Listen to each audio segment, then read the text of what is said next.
الصلاۃ، اے اہل ایمان مدد چاہو صبر اور نماز کے ذریعے.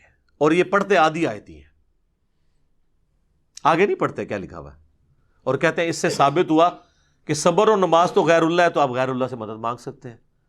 تو ہم کہتے ہیں میرے بھائی تو آپ نے خود بھی کبھی نہیں مانگی. کبھی آپ نے کہا المدد یا نماز میری مدد فرمائیے، میری حاجت گیری کیجیے، یا صبر میری مدد فرمائیے. وہ خود ہی سوچ میں پڑ جاتے ہیں واقعی ہم نے تو یہ کبھی نہیں کہا. تو سر یہ آیت پوری پڑھیں، ان اللہ مع الصابرین، اللہ بے شک صبر کرنے والوں کے ساتھ ہے. یعنی صبر اور نماز وہ اعمال ہیں جو وسیلے کے طور پر اللہ تک پہنچنے کا ذریعہ ہے، مدد اللہ ہی سے مانگنی ہے. یہ تو ہماری دلیل ہے. صحیح بخاری میں نبی علیہ السلام نے جو ایک وظیفہ کیا کرتے تھے وہ رپورٹ کیا ابن عباس نے. وہ کہتے ہیں کہ ابراہیم علیہ السلام کو جب آگ میں ڈالنے لگے تھے نا، ابراہیم علیہ السلام بہت غیرت مند تھے توحید کے معاملے میں، تو انہوں نے اس وقت پکارا تھا حسبنا اللہ و نعم الوکیل، ہم نے اللہ ہی پر بھروسہ کیا، وہی بہتر کارساز ہے. اور ابن عباس کہتے ہیں تمہارے جد امجد ابراہیم بھی یہی کہا کرتے تھے، اور تمہارے نبی پہ بھی جب مشکل وقت آتا تھا وہ بھی یہی کہتے تھے حسبنا اللہ و نعم الوکیل. سر پورے قرآن میں انبیاء کی دعائیں ہیں کہ اس میں باب بزرگ کچھ بھی نہیں ہے، اور نہ کہیں تعلیم کیا گیا ہمیں کہ بابوں کو ڈال کے. انبیاء کی تعلیمات تو ہمیں سمجھانے کے لیے تھی، ایسا بھی نہیں.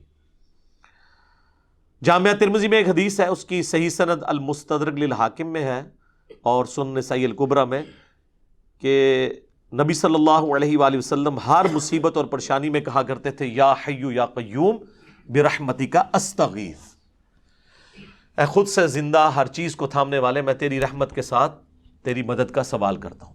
اگر نون سے پڑھیں گے تو پھر جمع کا صیغہ ہو جائے گا، ہم سوال کرتے ہیں. نستغیث بھی درست ہے، استغیث بھی درست ہے. الحمدللہ. اچھا اب دوسرا اشکال سنیں جی. وہ کہتے ہیں جی عیسیٰ علیہ السلام کے بارے میں قرآن میں آیا ہے، انہوں نے کہا تھا من انصاری الی اللہ، تو قال الحواریون نحن انصار اللہ. حضرت عیسیٰ نے خود مدد مانگی ہے جی غیر اللہ سے، اپنے ساتھیوں سے کہ کون اللہ کے لیے میری مدد کرے گا، اور ساتھیوں نے بھی کہا کہ ہم اللہ کے لیے آپ کی مدد کرنے کو تیار ہیں. تو اس کا مطلب یہ ہے کہ حضرت عیسیٰ کے صحابہ جو ہیں وہ حضرت عیسیٰ کے مشکل کشا ہوئے نا پھر تو. یعنی حضرت عیسیٰ نہیں مشکل کشا، ان کے ساتھی ان کے مشکل کشا تھے. واہ واہ سبحان اللہ. اس کا یہ مطلب ہی نہیں ہے. وہ کہہ رہے کون اللہ کے لیے مدد کرے میری دین کے کاموں میں. اس میں یہاں کا لکھا ہوا ہے کہ ان کے ساتھی فوت ہو گئے تھے اور وہ قبر پہ جا کے کہتے تھے قبروں سے نکلو اور روحانی طور پر جسد امثالی کے ساتھ آ کر میری مدد کرو. یہ بھی ایک نوی ٹرم ہے. جو دوسری کہنا نا قاسم نوتوی صاحب 6 سال بعد کس طرح نکلے وہ دیوبند کی صلح کرانے کے لیے بیداری میں، وہ کہتے ہیں جسد امثالی کے ساتھ ایک نیا ان کو جسم ملا تھا تو اسے قبر نکلا ہے. اچھا بریلویوں کے بابے نکل آئے تو وہ شرک، دیوبندیوں کے نکل آئے تو توحید. اپنی عقل کا علاج کروائیں. تو یہ تو بالکل ظاہری اسباب ہے. یہ وہی چیز ہے جو قرآن میں حکم ہے وَتَعَاوَنُوا عَلَى الْبِرِّ وَالتَّقْوَى وَلَا تَعَاوَنُوا عَلَى الْإِثْمِ وَالْعُدْوَانِ. نیکی پرہیزگاری کے کاموں میں ایک دوسرے کی مدد کرو، برائی کے کاموں میں نہ کرو. اس میں تو غیر اللہ کو غائب میں پکارا ہی نہیں جا رہا، نہ مرے ہوئے کو پکارا جا رہا ہے، نہ کسی دور والے کو، جو سامنے موجود ہے. وہ تو سر آپ کافر سے بھی مدد لیں. صحیح بخاری میں حدیث ہے نبی علیہ السلام کی وفات اس حال میں ہوئی کہ آپ کی زرہ گروی رکھی ہوئی تھی یہودی کے پاس اناج کے عوض، تو آپ کافر سے بھی مدد لیں ظاہری اسباب میں. لیکن یہ تو نہیں ہے کہ کوئی فوت ہو گیا ہے اور سامنے موجود نہیں، آپ اس کو مدد کے لیے پکار رہے ہیں.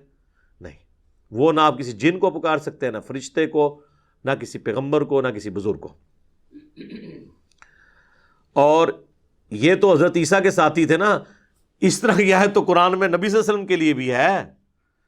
سورۃ الاعراف میں آیت نمبر 157 ہے، جس میں اللہ تعالیٰ نے باقاعدہ حکم دیا ہے اہل ایمان کو کہ تمہارا ایمان اس وقت کامل ہوگا کہ جب تم نبی کی مدد کرو گے ان کے دین کے سلسلے میں.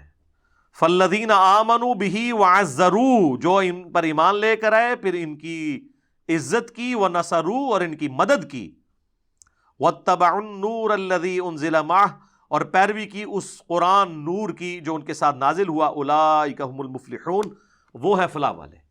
ہم آج بھی نبی علیہ السلام کی مدد کر سکتے ہیں ان کے دین کی اشاعت کر کے. تو اس کا کیا مطلب ہے ہم رسول اللہ کے مشکل کشا ہو گئے؟ نہیں، ہم تو اپنی مشکل دور کرنے کے لیے اللہ کے دین کا جو ہے وہ کام کر رہے ہیں، تو یہ معنی کچھ اور تھا، اس کو بدل دیا۔ یقین کریں اگر یہ گوروں کو اردو آتی ہو نا تو کس طرح مذاق اڑائے ان کی باتوں کا، کہ بات کیا تھی تو بنا انہوں نے کہاں سے کیا دی۔ تیسرا اشکال وہ کہتے ہیں جی سورۃ المائدہ میں آیا انما ولیکم